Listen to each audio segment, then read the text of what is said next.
So today we'll be going through the exponential function and be learning how to draw it and how to read off the equation from reflecting about the x-axis and the y-axis, and also sketching those reflections. So we're given that f of x is equal to 3 to the power of x minus 1 plus 2.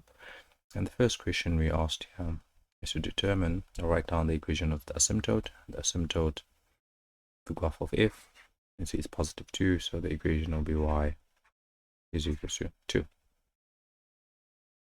Then the follow-up question is asking us to sketch the graph of f, clearly indicating all intercepts with the axis, meaning the x-intercept and the y-intercept, as well as the asymptote. So we also need to indicate our asymptote. So we need to calculate our x-intercept, and to calculate our x-intercept, where there's y, we plug in 0, then we solve for x.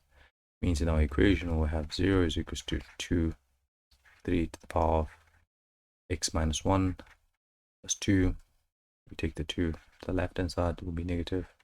Then we have 3 to the power of x minus 2, and if we try to use logs to calculate this, since this is negative, we won't find any solution, meaning that the graph does not intersect the x-axis.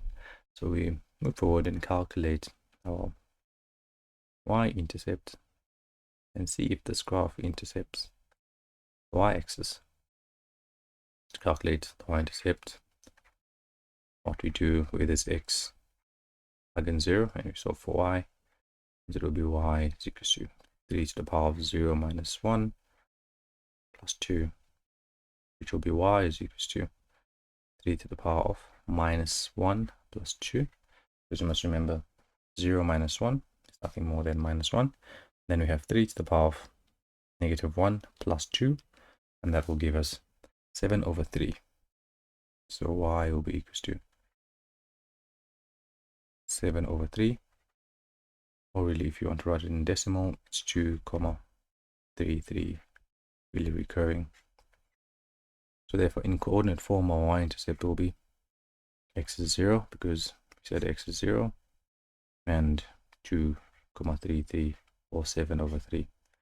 It's up to you how you want to represent that. So now we found out our x-intercept, that it has no x-intercept, and we found our y-intercept, and we know that we have our asymptote at y is equal to 2. So let's try and sketch our graph and see how it will look like. To sketch our graph, we'll need the vertical y-axis, and we need the horizontal x-axis,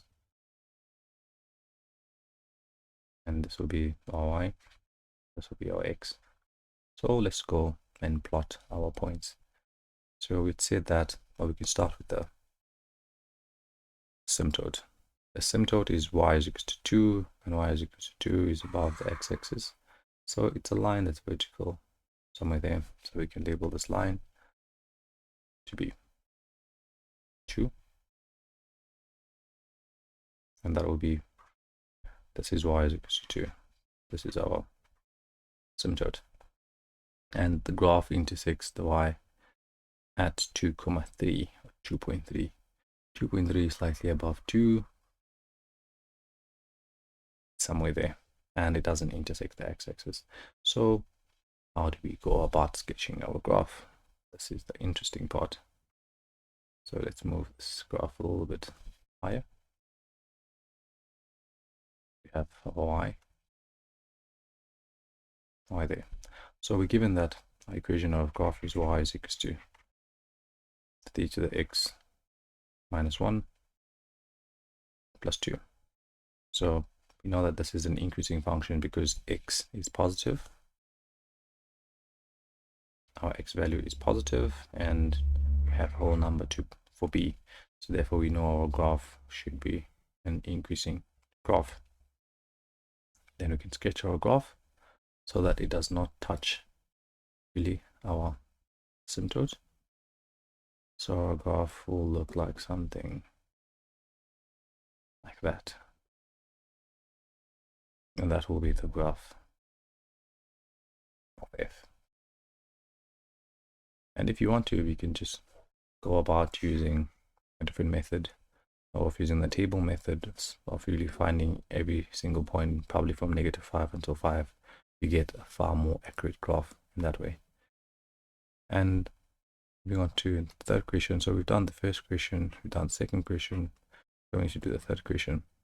It says we need to write down the equation and sketch the graph of h, the reflection of f about the y-axis.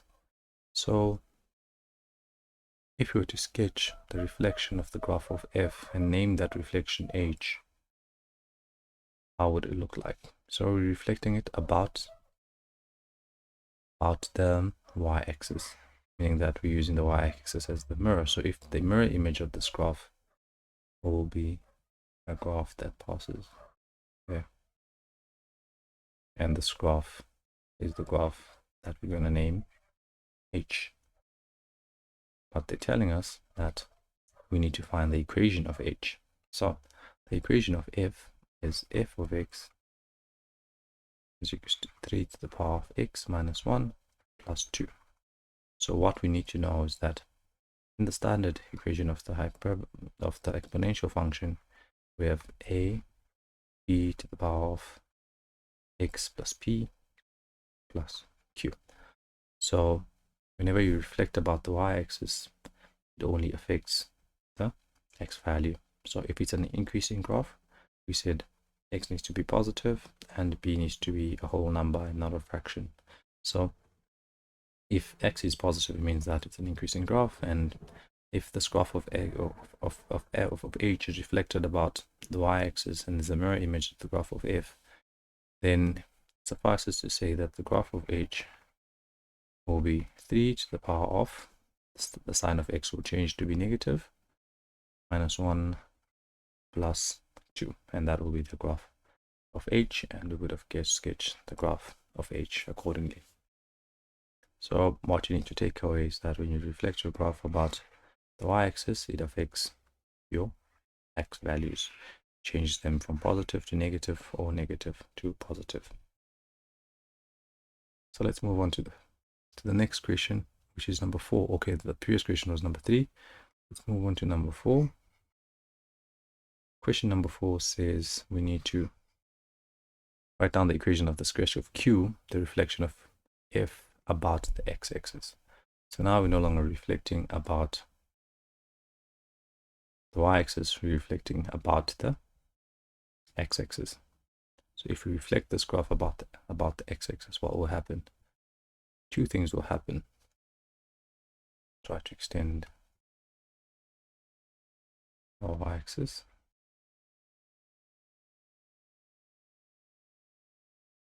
Two things are going to happen. Our axis of symmetry will change. Shift. Remember now the x-axis is the mirror image. So if we try to draw the mirror image at the bottom here, we'll have it will no longer be positive 2, it will be negative 2. And remember, the graph we're focusing on is the graph of f, right? So it means our graph, if we were to draw it, it will be facing, imagine the mirror image, it will be going in that direction. And this will be the graph of q. So going back to our standard formula of y is equals to a b to the power of x plus p plus q. Now when you reflect on the x-axis, it affects your a value, changes the sign of your a value and the sign of your q value. Your x stays the same. So the original equation was y is equals to, let me label it with f of x. F of x is equals to 3 to the power of x minus 1 plus 2. So if we change the signs of a and q, now to be q of x, it means q of x will be equals to, a was positive, now it will be really negative, negative 3 to the power of x minus 1, and then the q sign changes, now it will be negative 2. A value changed and the q value changed. Now it's negative and negative 2. So this will be the equation of q of x, and you get a mark for that, and you get a mark for drawing the function of q. And that will be it. So the takeaways is that when you find when your graph is reflected about the y-axis, it only affects the x, and when it's affected about the x-axis, it affects your a value and your q value, the signs of them, therefore. So let's move on to the next question. Question B. We're given that the graph of g equals to a to the x, and below we have point P, and a is greater than 0. Told that a is greater than 0, meaning that it's no less than 0, meaning that it's positive, and a is the y-intercept of the graph of g. So P is a point on the graph. So the first question we asked, 1.1, is that determine the value of a. What will be the value of a? And really we have g of x is equals to a to the x.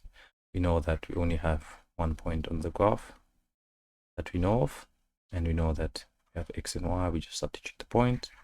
With this y we put 3, with this x we put 1, therefore a will be equals to 3.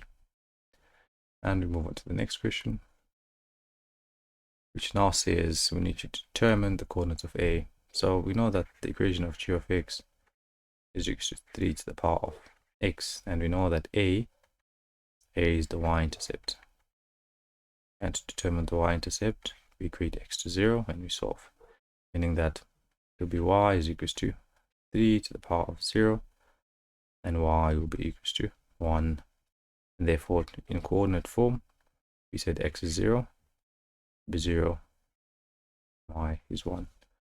And in that way, we would have calculated the value of a, and really found the value of a and the coordinates of a.